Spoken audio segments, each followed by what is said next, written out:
Hello everyone. అయితే నేను 4 months నుంచి యూట్యూబ్‌లో ఉన్నాను. రీసెంట్‌గా నాకు కొన్ని కామెంట్స్ వచ్చాయి. యాక్చువల్‌గా ఏందంటే సోషల్ మీడియాలో వచ్చే కామెంట్స్‌కి రియాక్ట్ అవ్వకూడదని చెప్పి నేను ఫస్టే డిసైడ్ అయ్యి ఈ సోషల్ మీడియాలోకొచ్చాను. నేను ఇప్పుడు దాకా పెట్టిన వీడియోస్‌కి ఒక్క బ్యాడ్ కామెంట్ కూడా రాలేదు. ఇప్పుడు దాకా కూడా రాలేదు. కానీ కొన్ని కామెంట్స్ చెప్తాను. రీసెంట్‌గా నేను సంతకెళ్ళాను అని చెప్పి ఒక వీడియో పెట్టాను కదా! ఆ వీడియోలో కొన్ని కామెంట్స్ పెట్టాడు. మిల్క్‌కి సంబంధించింది కూడా ఎందుకండి మాట్లాడేది అని చెప్పారు. నేను అది డిలీట్ చేశానులే ఆ మెసేజ్.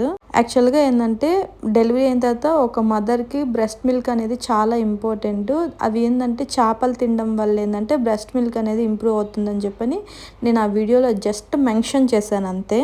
అది లేడీస్‌కి ఎవరికైనా యూజ్ అవుతుందని మాత్రమే పెట్టాను. దానికి కూడా బ్యాడ్‌గా కామెంట్ పెట్టారు.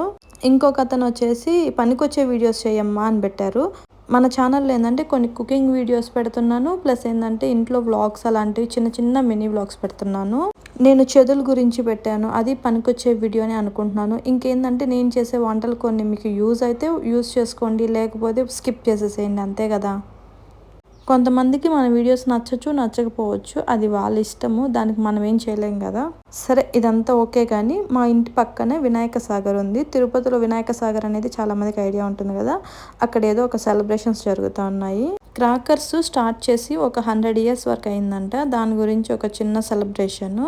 మేము వెయిట్ చేస్తున్నాము. కలర్‌ఫుల్‌గా క్రాకర్స్ ఏమన్నా కాలుస్తారేమో, షార్ట్స్ అలాంటివన్నా పెడతారేమో అని చాలాసేపే వెయిట్ చేసాము.